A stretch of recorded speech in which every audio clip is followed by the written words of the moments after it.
All right, let's look at the new YouTube before we get to Fox News. The new YouTube CEO is scary. I saw a tweet that terrified me, okay, about the new YouTube CEO's background in Web3 and NFT projects. And honestly, what? Ben is right about global warming having its benefits. Penises have gotten surprisingly longer over the past 29 years, study finds. The average length of an erect penis has increased 24% over 3 decades from 4.8 inches to 6 inches, but researchers worry that negative environmental factors may be responsible. DrDickSexAdvice.com.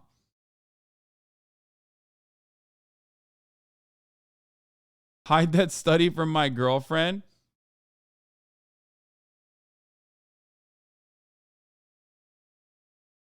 I fucked this study up as an outlier. Please disregard.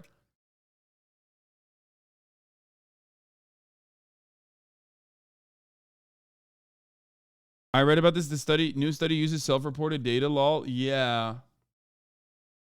Men have gotten more brazen about lying on on studies.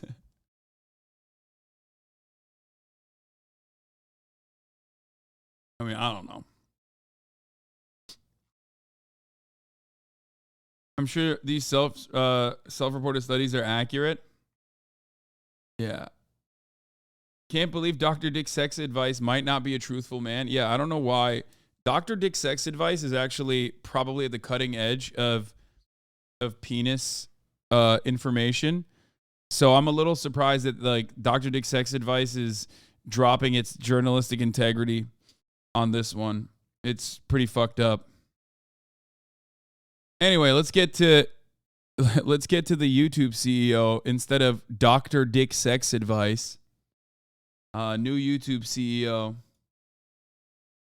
Yesterday, the CEO of YouTube stepped down. Susan announced that she would be walking away from the company and would be taking on a smaller role at Google, and she'd no longer be the public face of YouTube, a face that has historically been treated like a toilet seat by the community. Susan has shouldered the blame for the majority of the things wrong with the platform, and rightfully so, I would argue.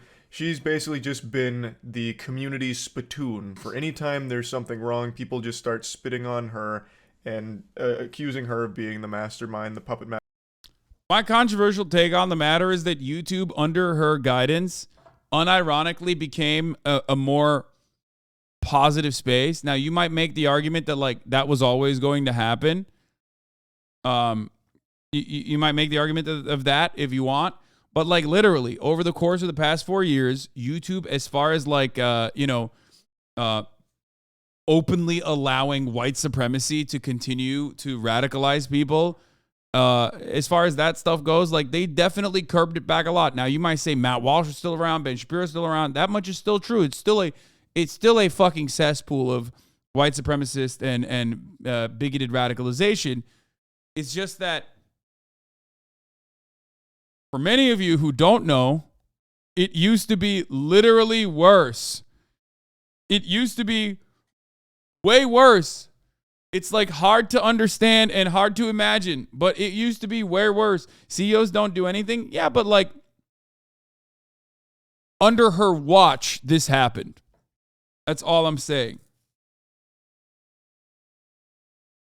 I mean, it was so much worse. I don't know how to describe it. Like, it was so much worse, man. You will never understand it. Master behind all of the bad decisions. Whether or not that's true, I have no idea, but she was the CEO, and there were a lot of things that needed fixing, never got fixed, and YouTube has been in a tumultuous state over the 9 years of her at the helm. Yeah, I like what Marcus Brownlee said. YouTube has had its problems for over the years, but when you look at Twitter, Instagram, Facebook, Google Plus, etc., and realize it's been one of the most stable, consistent platforms for creators for the better part of a decade, it's true. YouTube, unironically, is, because all the other platforms are so fucking awful, literally, the Adpocalypse was good, actually. No, it was not good. It definitely was not good. It should have never gotten to that point for, white supremacy to be reined in a little bit. Holy fuck.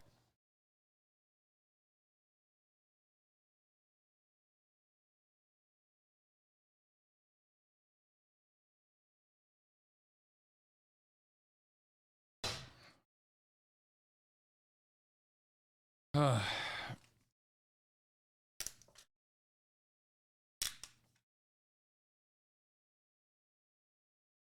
used to watch Minecraft mod videos as a kid, and underneath it, the recommended video was like, why Hitler was good. Yeah. Dude, it was like, even if you watch Joe Rogan, or if you watch any, like, if you watch anything that's like in the world of comedy, it would immediately link you a Joe Rogan video talking to like, Himmler's Taint 69. And then it would automatically put you on the fucking Himmler's Taint 69 playlist of like, that reached all the way to like Richard Spencer. You know what I mean?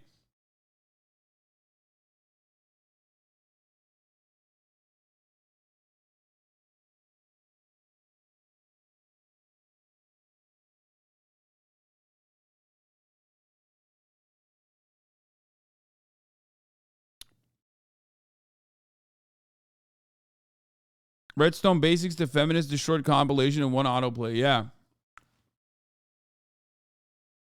SJW cringe comps, baby. Woo, that shit was so fire. Yeah. I'll tell you this much. You guys get mad at TikTok radicalization, right? You say, oh, TikTok radicalization, it's crazy, it's crazy, it's crazy. Yeah, that's old YouTube, baby. That's also kind of still new YouTube too, but definitely old YouTube was like that. The easy take on Susan leaving is, yay, the source of all of our problems is gone. But if we're honest, the CEO of YouTube often unfairly becomes a scapegoat for literally everything that goes wrong at the company, no matter what actually happens. This won't change for the new CEO. The truth is YouTube will continue to grow and change and have problems and fix problems, and will probably continue to be the most stable, reasonable place to exist as a creator as long as they keep listening to creators like they have. From the outside in, it looks like nobody listens to creators, but YouTube, creator award plaques, creator summits in multiple regions across the globe. Literal CEO goes on creator shows and does interviews. Instagram, Facebook, TikTok, ... Okay, well,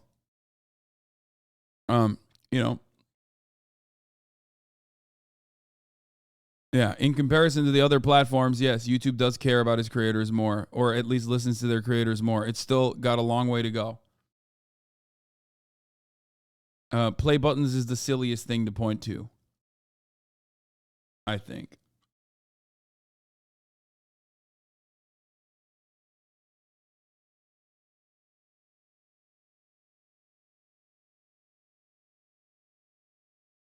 Meanwhile, YouTube, as is the case with like any kind of new operation, has also let monitoring the YouTube Shorts go. They haven't been doing a good job with monitoring their newest product, YouTube Shorts, which is also doing radicalization again. However, anyway, this led a lot of people to believe that with Susan stepping down, things would magically improve. A lot of people were pessimistic, but then over the course of the night, I noticed a lot more people being like, this is great, the platform's gonna be saved, holy shit. Yeah, they got a man in charge. Like, nope. NFT guy. Now we can have fucking Captain Underpants come in here and bring about the golden age, or, this and that. Because Susan's no longer there, I mean, she's going to have to be replaced by somebody great, was the perception a lot of people started to adopt. However, in the wise words of Jedi Master Qui-Gon Jinn, there's always a shittier fish. It was announced who the new CEO would be, and over the course of the night, people started to look into them. The new CEO is Neil Mohan, and Neil Mohan was previously the CPO of YouTube, the Chief Product Officer, and people found out that Neil Mohan was actually the one responsible for that huge push YouTube tried to make into the Web3 crypto NFT. It's like objectively the worst push. Like, I cannot think of, like, other than just straight up being like, let's do the right-wing pipeline again, like let's rebuild it to make sure everyone is having a steady flow of like Hitler videos on their feed. I cannot think of anything worse from a product standpoint. From a product standpoint, I cannot think of anything worse than motherfucking YouTube doing a Web3 NFT push.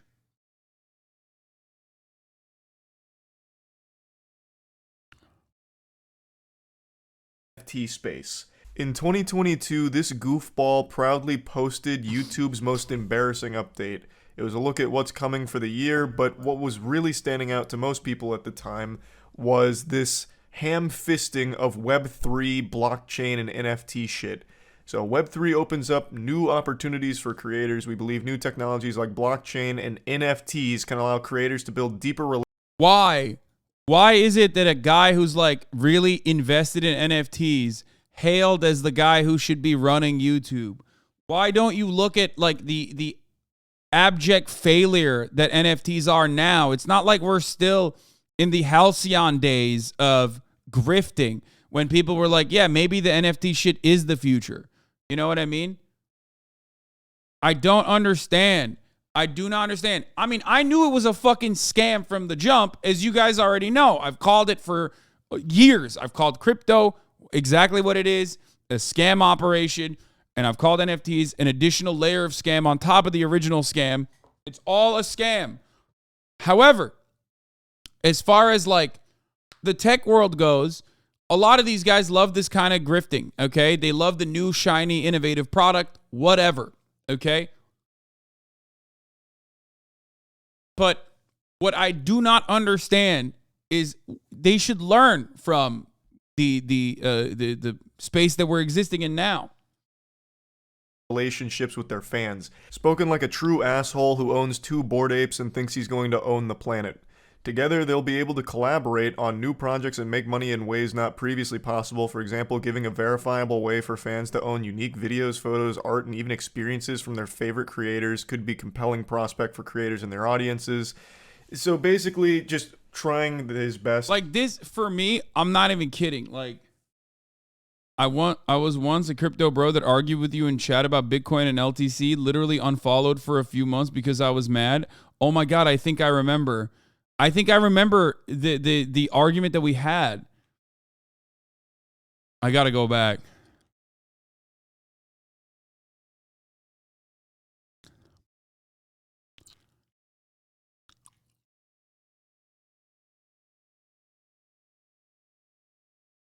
Let's see if I can find it.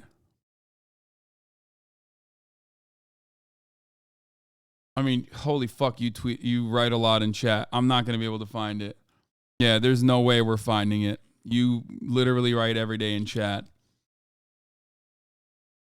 Like, maybe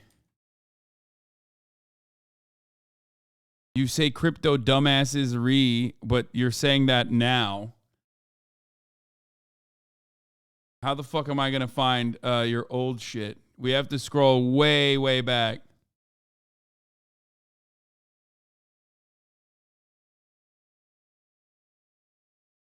Check May of 2022.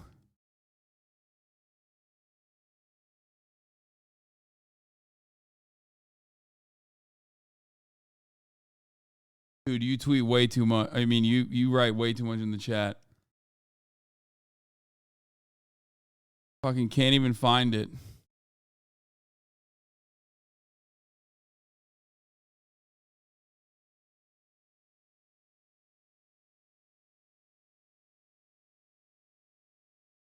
COVID is never coming back. Jizz lame, Bogo, RIP Bogo, Puggo, Bozo. I have control F to chat. It needs to load.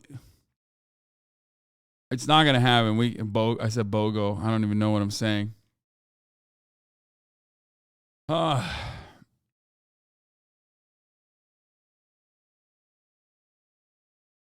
Here you go.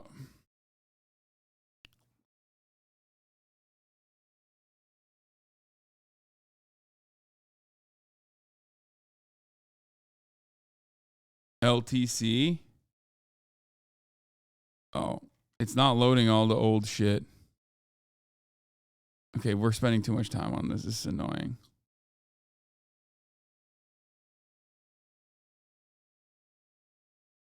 I can't remember when we had this argument.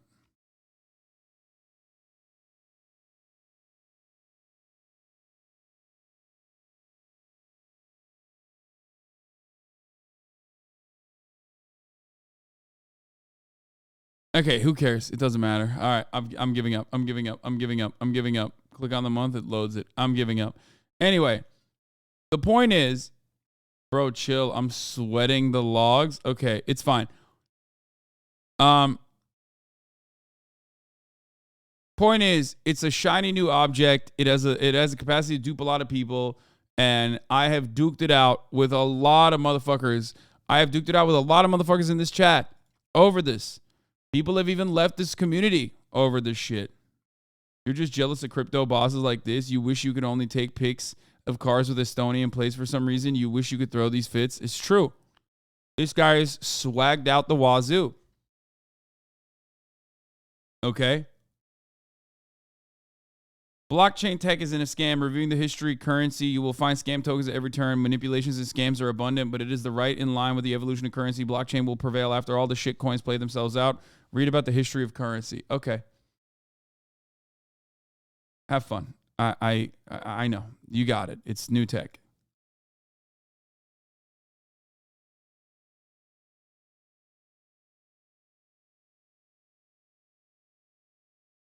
Jack Black, Anthony Hopkins, Eric Andre, and countless other famous people have promoted it. I know. It's terrible. You found some of the most random people that have promoted it. There are way bigger celebrities that have done it. Matt Damon, Tom Brady. To justify an inclusion of Web3 crypto NFT shit. I'm going to tell you right now, NFT is one of the yuckiest words in the human language right now. It is an acronym that elicits more pain than CBT, cock and ball torture. It's painful, and it's synonymous with scams. And this was during a time where NFT crypto scams were still rampant. It's not like this was before the huge wave of bad actors came in and ruined NFTs.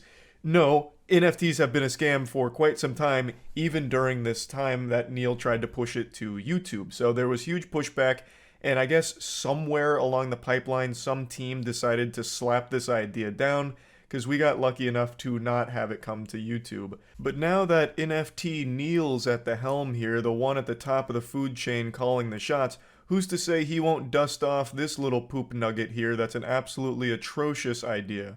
And maybe this time around there's not that rogue vigilante Batman to say, not on my watch, and decline the idea. He is like the leader now of YouTube. That's great. I really hope. It's a little concerning how hog wild he wanted to go with Web3 coming to the platform. So that is very, not great. And a lot of people are much more pessimistic now after learning about this. But it also gets even worse. As chief product officer of YouTube, that means Neil would have also had a hand in removing dislikes. Now, I'm not putting this entirely on his shoulders. This was a decision made by a lot of people at the highest level of YouTube. Yeah, removing dislikes was stupid as fuck.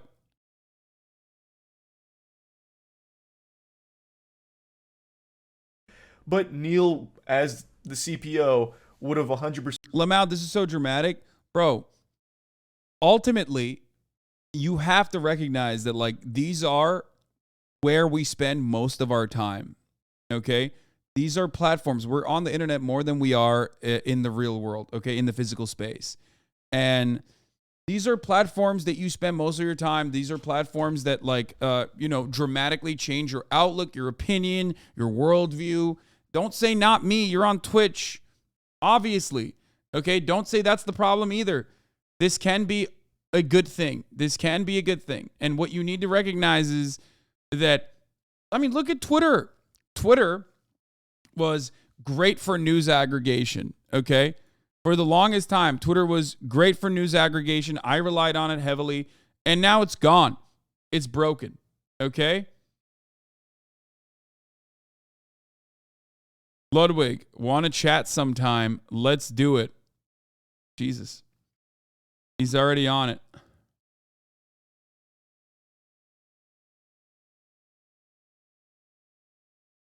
And it happened literally instantaneously. Like the craziest thing about Twitter falling apart is that it happened like that. One billionaire was like, "Yep, fuck it, YOLO," and it destroyed it single-handedly. So, yeah, CEOs have a lot of power. Maybe not as much as Elon Musk has, as far as like the full owner. But they can dramatically ruin the way a platform works. And it's a platform that you spend a lot of time on. It's a platform that changes people's attitudes about things. It's a platform that can massage culture. Don't act like it's just stupid. Be like, oh man, it's the real world, the real world, the real world. Oh, this inside baseball is so boring. Yeah, I'm trying to explain to you that this is not just inside baseball. It has outside consequences. Do you not get that? It's not that impactful, though. There are worse things happening to trans people right now. That's a really funny thing that you said, especially bringing up trans people. So much anti-trans animosity literally fucking comes from YouTube, directly from the mouth of Matt Walsh and Ben Shapiro and all these other people. Come on.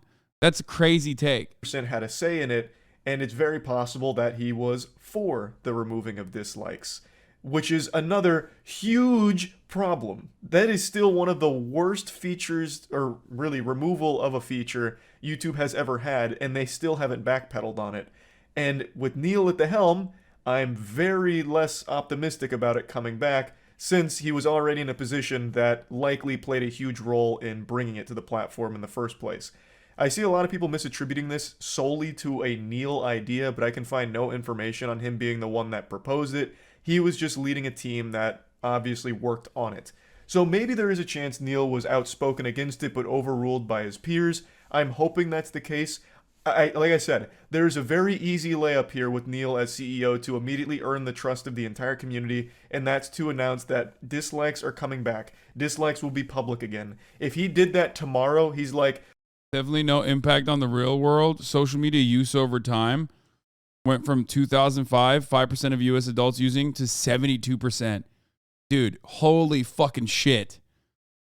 Old people are on social media. Half the reason why these fucking Republican dickheads at state legislatures are unironically pushing for anti-trans bills when, like, in the real world, most people don't give a fuck about what happens to trans people, whether negative or positive, is literally because they're hyper online and they get their marching orders from the people that are extremely online. They're just as online as we are. We forget that, like, people in positions of power are super online.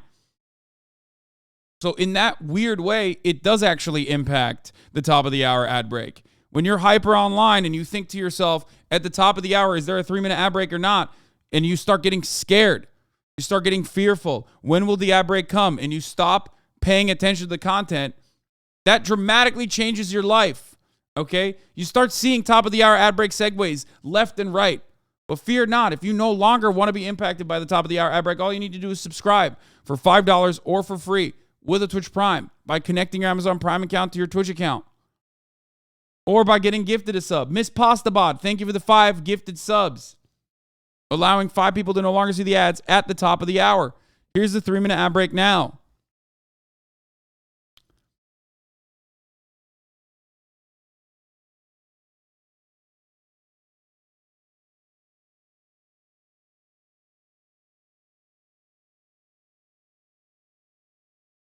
Mellow Lemon Jello, thank you for the 5 get the subs.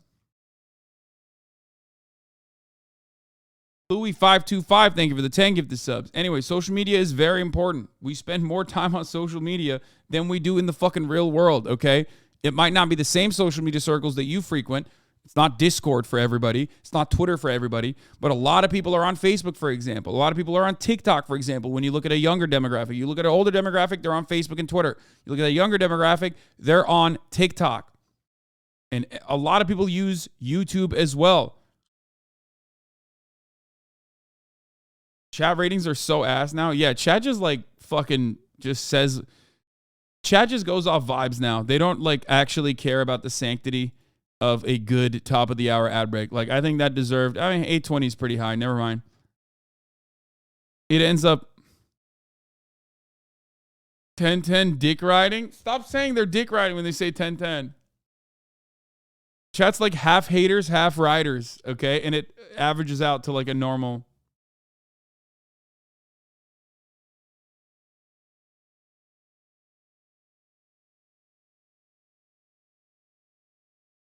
Bro, this is the reason why NFTs are collapsing in the first place. Why is the NFT market collapsing? Do people still not realize ape holders can use multiple slurp juices on a single ape? So if you have 1 Astro ape and 3 slurp juices, you can create 3 new apes.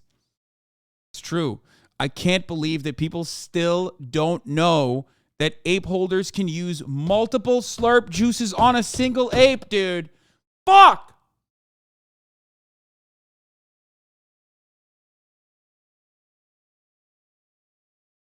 I hate that.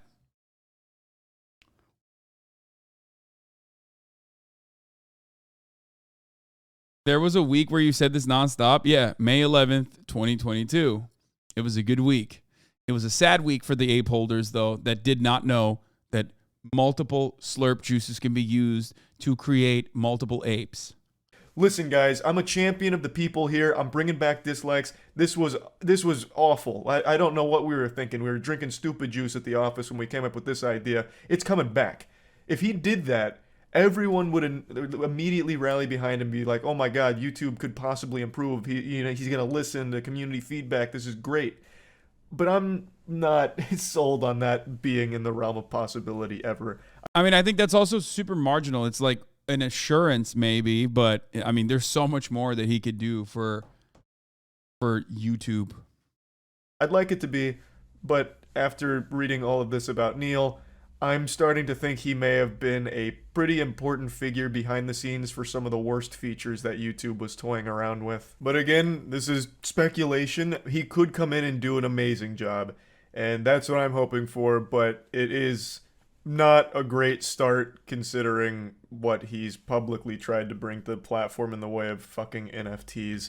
Like that, the fact that he proudly posted about NFTs coming to YouTube and him wanting to be the one to spearhead the operation, that's just such a bad look off rip. Like that, you couldn't have started your reign as CEO in a worse way. It would have been better if his fucking nudes leaked. Like that's so much worse as being the guy trying to bring NFTs to the platform.